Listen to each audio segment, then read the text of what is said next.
Disney just can't seem to get it right anymore. If you were a kid in the United States anytime from the 80s till now, odds are good that you grew up watching Disney movies. Their first animated feature film was Snow White and the Seven Dwarfs, released to the public in 1937. Why is it spelled dwarfs instead of dwarves? Oh well. Ever since then, Disney has continued its efforts, with their most recent animated feature being Elio. For most of my life, Disney seemed unstoppable. The company grew and grew, acquiring new IPs and extending their reach even to news and sports. But somehow, the name Disney doesn't spark that same feeling anymore. Instead of imagining a family-friendly entertainment brand, now, and I'll borrow an expression from the young people of today, it gives me the ick. To help you understand why Disney is going downhill, allow me to share a personal experience. For several years, I worked a side gig as a DJ for dances and weddings. The primary responsibility of a DJ is to play the right music at the right moment. You have to come up with songs that energize the audience so much that they are willing to push off from the relative comfort and safety of their folding chairs and courageously face the dance floor. If I did my job well and made adequate song selections that pleased the majority of the people at an event, it was considered a success and everyone enjoyed themselves. I've also attended many events as a guest and observed other DJs. While some were great, there were also others who tended to play whatever music they wanted, and only what they themselves enjoyed. Sometimes these DJs would keep playing the same kinds of songs over and over, convinced that if they just did it enough, everyone would eventually capitulate to their style, and then the fun would follow suit. Can you guess what kind of result these narrow-minded DJs always got? You got it, an empty dance floor, people sitting around bored out of their minds, and inevitably, the audience would start looking for the exits. Keep this example in mind because it is a perfect allegory for why Disney is experiencing a decline in both popularity and finances.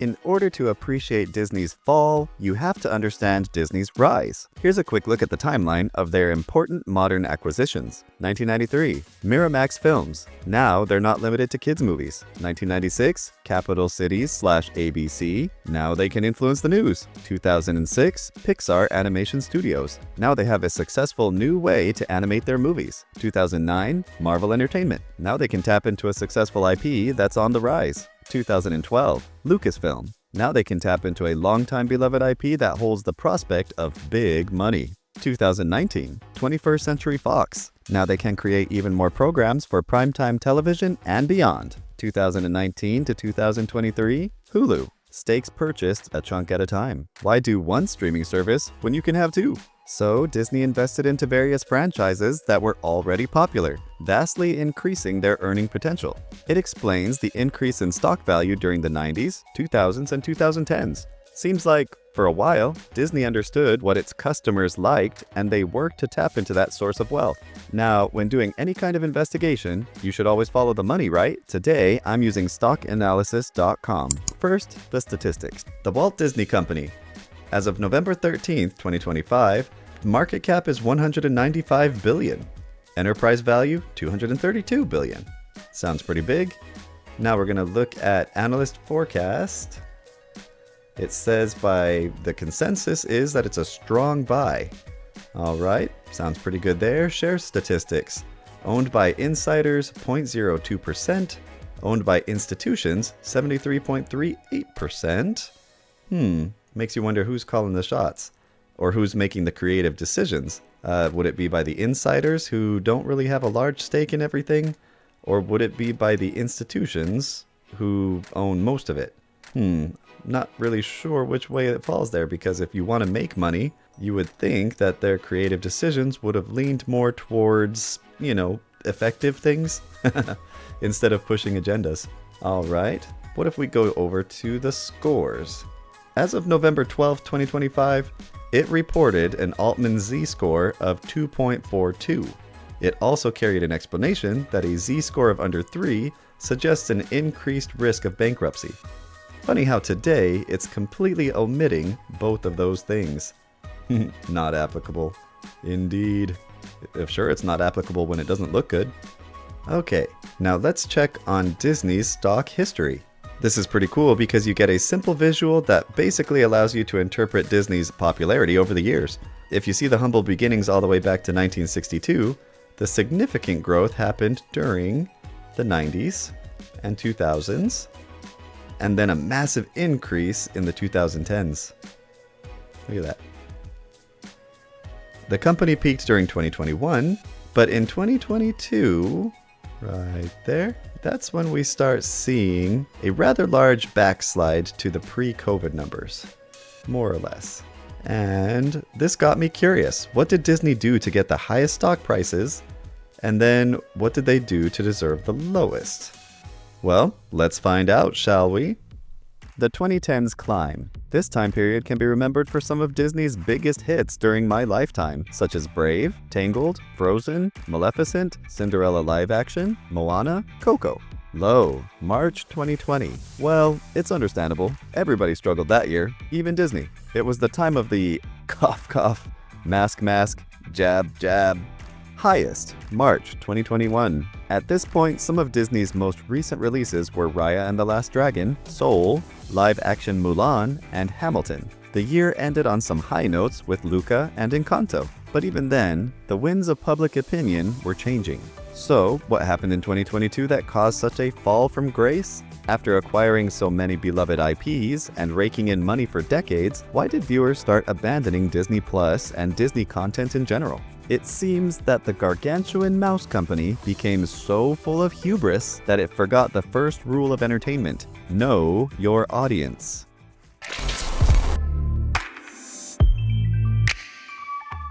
Disney's primary audience has always been the United States, which generates the majority of its revenue. Yes, it also targets global markets, but the foundation of the company's wealth is made up of American dollars. And you would think that the Disney company would take into serious consideration the kinds of people that are paying for their products. Today, you get to judge how well they've succeeded in giving the people what they want as we go on this little adventure through Example Land. If you want to please your audience in the United States in 2025, you will have to take into account the following. 63% of the population is white. But of course, that varies depending on who considers themselves white and who goes by Native American just because they are 0.01% Cherokee. 20% of the population is Hispanic, and that number is quickly rising. 14% of the population is black, and that number is growing slowly. The Gallup poll in February 2025 shows that only 9.3% of the population identify as something that falls under the LGBTQ+ umbrella. That means 90.7% of the country is straight. 62% of the population is Christian. If you have any business sense whatsoever, you would look at these percentages and think, gee, maybe if I want to make money, I should create content that appeals to white, Hispanic, black, straight, Christian audiences. And for a long time, Disney did just that. This did not mean, however, that they produced homogenized, repetitive material in every movie. No, they branched out and utilized stories based in different cultures. Snow White was German, Peter Pan was British, Aladdin was Arabic, The Lion King was African, Mulan was Chinese, and the list goes on and on. It would seem that American audiences enjoy a variety of flavors in their entertainment and are not afraid of seeing something new. Compare that concept to the material that Disney has been giving us over the last decade, and I think you'll find their recent themes to be rather repetitive. Why? Because Disney became so big that they thought that they could not fail, and instead of aiming to entertain its audiences, the big mouse decided to tell them what they should like and dislike. As Disney gradually, and more obviously, cozied up to woke ideology and feminism, their characters and movie plots started to lose their flavor and uniqueness, instead becoming cookie-cutter talking points. While attempting to be inclusive and represent all types of people at all times, Disney actually lost its ability to respect the important differences between various cultures and their belief systems, which ironically gave them the exact opposite result of what they'd hoped to achieve. Disney lost the intriguing diversity and array of flavors they once enjoyed, and instead, they became preachy and obnoxious, pushing onto their audiences what they, the Disney corporate execs, wanted them to see and hear and believe, and continued to do so even after it had long become apparent that it was strangling their profit margins. Since its inception, Disney has sold itself on the premise that all its products are clean and family-friendly. But little by little, viewers started to notice that little things had been slipping into Disney's movies, TV shows, and even the parks. And those little things kinda looked like mini rainbow flags. Conceal, don't feel. Not so subtle song about letting out your gayness. Conceal, don't feel. Come on, guys. This is textbook and you should have realized it. Well, there's no one as easy to poster as you. Welcome to Second Time Around. I'm Artie, or Art, as in work of. No, yeah, he's totally straight, that one. Tell me you'll be all right. I'll be fine. I'm sure it's just because all girls look at each other this way when they're just friends. Home. My mom's. This was not so subtle. Oh, and look up America Chavez. She takes after her mom's. I told you this planet would be a safe haven for our coven. If you didn't catch this one, you probably also missed the part about how their stone fort burned down because of a single spilled lamp. This kind of repetitive representation in Disney entertainment became so obvious that South Park summed it all up in one line. Put a ticket in, make her name it gay! Yeah, that's pretty much how it's gone down. Due to political movements and social engineering spearheaded by Hollywood, Disney eventually decided to follow suit and pursue glory and safety from criticism by shielding themselves in wokeness. Almost every strong, heroic, lead protagonist had become female. And if she was from a minority group, even better. And if she also happened to be a lesbian, well, that gave Disney the perfect trifecta of virtue signaling power. I have the power. As the ultimate victim, no one can question me. If you think I'm exaggerating about the Disney execs, it might be because you missed the leaked Zoom calls. Last summer, we removed all of the gendered greetings in relationship to our live spiels. So we no longer say ladies and gentlemen, boys and girls. We've provided training for all of our cast members in relationship to that. So now they know it's hello everyone or hello friends. We are in the process of changing over those recorded messages. And so many of you are probably familiar when we brought the fireworks back to the Magic Kingdom. We no longer say ladies and gentlemen, boys and girls. We say dreamers of all ages. I'm here as a mother of two queer children, actually, one transgender child and one pansexual child, and also as a leader. Many LGBTQIA characters in our stories, and yet we don't have enough leads and narratives in which gay characters just get to be characters. On my little pocket of Proud Family Disney TVA, the showrunners were super welcoming. Meredith Roberts and our leadership over there has been so welcoming to my not at all secret gay agenda. And so I feel like I felt like it was, maybe it was that way in the past, but I guess something must have happened in the last, they're turning it around, they're going hard. Let's have these two characters kiss. Let's in the background, I was just wherever I could, just basically adding queerness to if you see anything queer in the show, I'm Proud Family. But I just was no one would stop me and no one was trying to stop me. We're also reacting from the reality that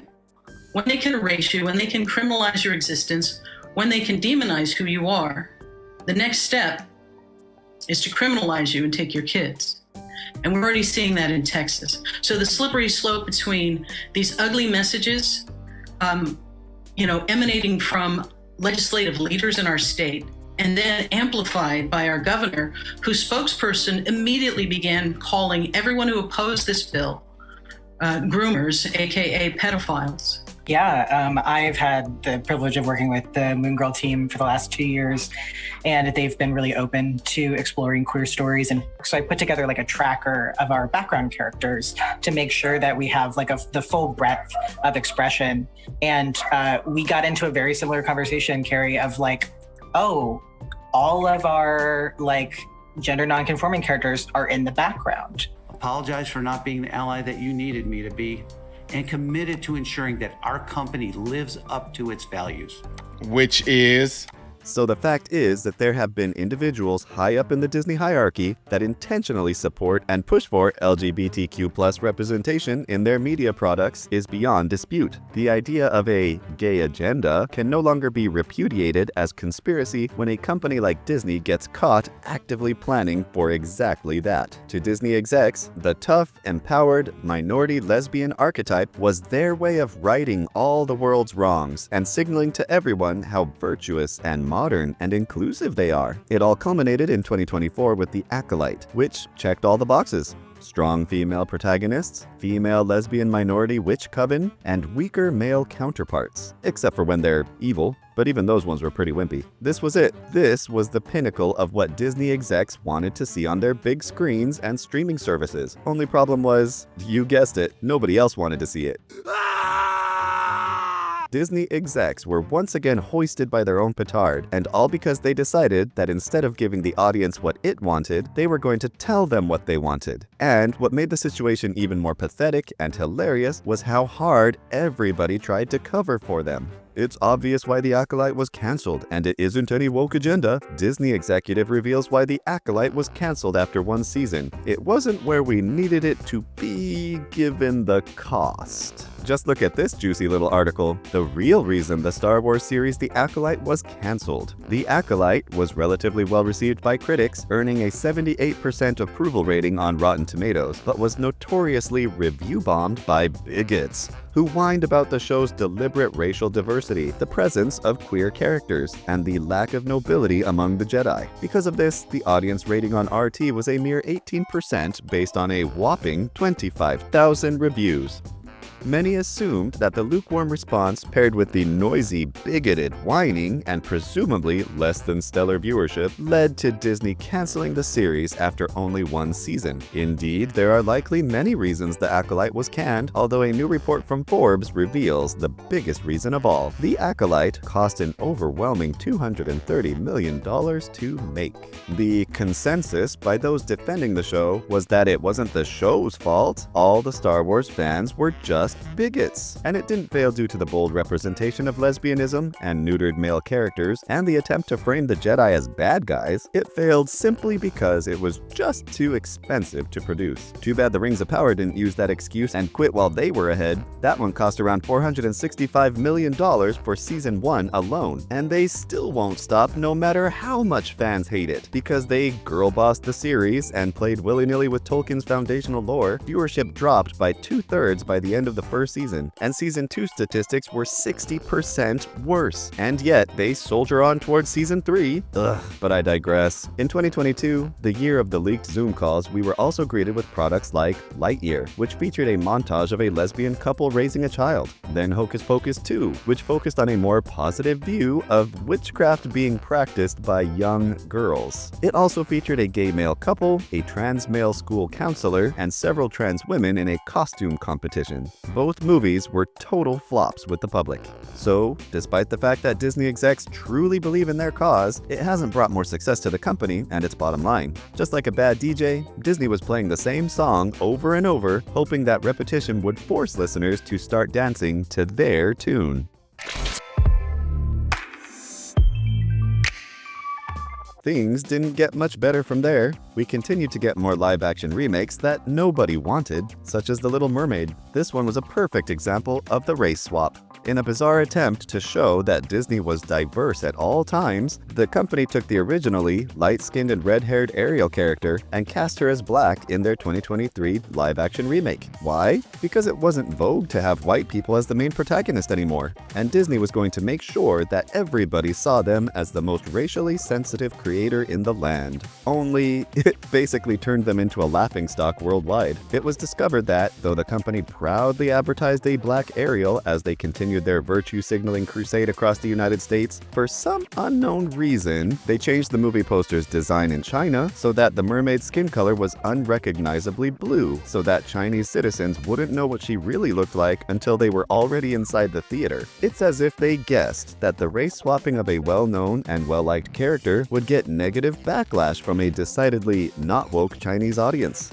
And in this vein, we come to last but certainly not least, the biggest dip in Disney stocks this year, 2025, in March and April. Gee, I wonder what happened there. It was bad enough that Disney showed its woke hypocrisy with The Little Mermaid in China, but now it was trying to shove into our collective face a race-swapped character in a story that was deliberately named after the protagonist's skin color, which was white as snow. The internet went wild for some time, with everyone making fun of Disney's blatant and pathetic pandering, except for those few determined souls that will defend any and all absurd and nonsensical moves toward political correctness. But for me, my favorite were the Terry Crews memes. Sorry, Terry. My family and I are big fans of yours, but these memes were seriously funny and a perfect representation for how Disney has fallen so far that their race swapping was making them into a laughingstock. Not only that, but the company made the mistake of hiring an actress that was obviously high on her own supply and couldn't stop herself from talking trash about the source material and peddling her political views while she was supposed to be promoting the movie.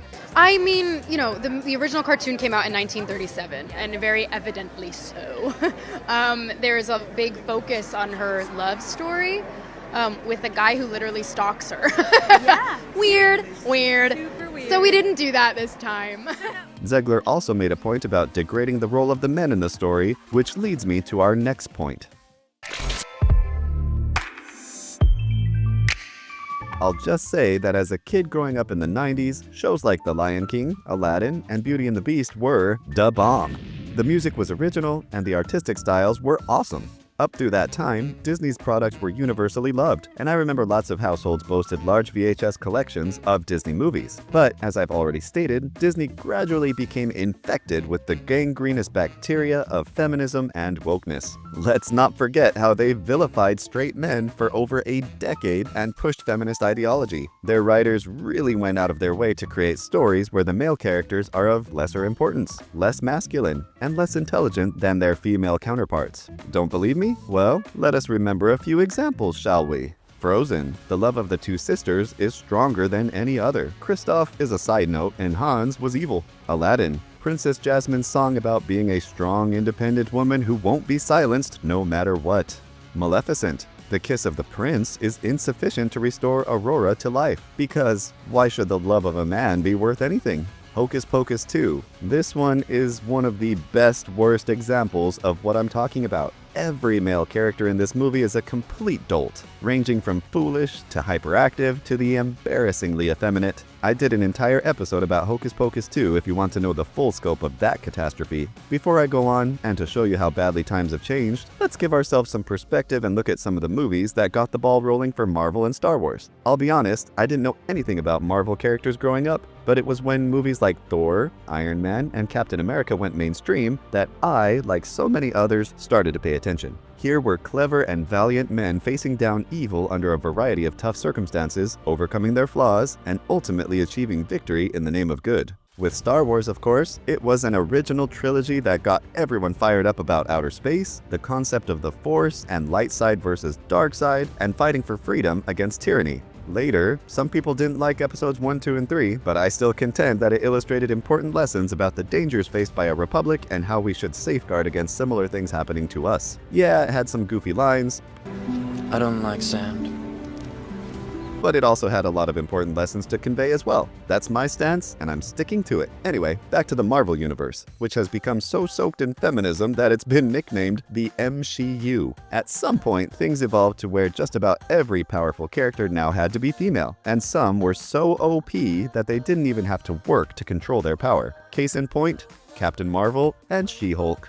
Captain Marvel has unlimited power and doesn't have to struggle to control it. She has no weaknesses and never shows any strain. As for She-Hulk, after accidentally attaining her powers, she doesn't have to do anything to control the rage that sets off her new inner beast, unlike her male counterpart. This is because, according to her, she's already perfectly trained to control her rage because being a woman in today's world is just so hard.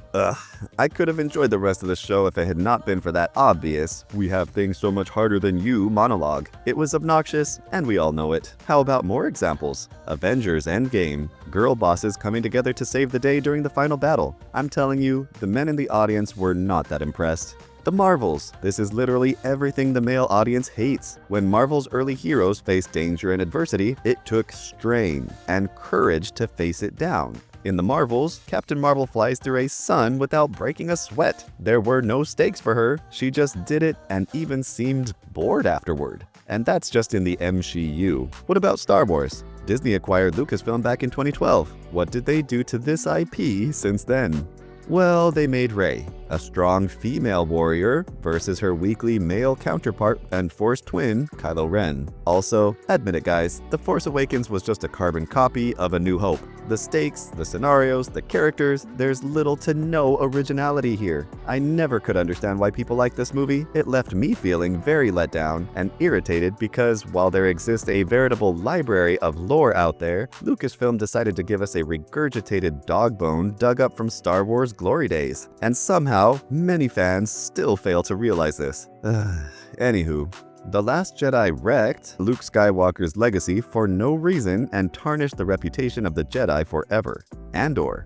Mon Mothma's cousin, Belsartha, seems to have a thing with her fellow rebel, Cinta Kaz, because romance between a man and a woman isn't exciting enough for Star Wars anymore. As a matter of fact, I can't think of a single straight romance in any of their most recent movies. Curious, because that's a theme that draws audiences in the most. The Acolyte redefining the Force, making the Jedi look weak and evil, and giving us lots and lots of Put a chicken in, make her gay!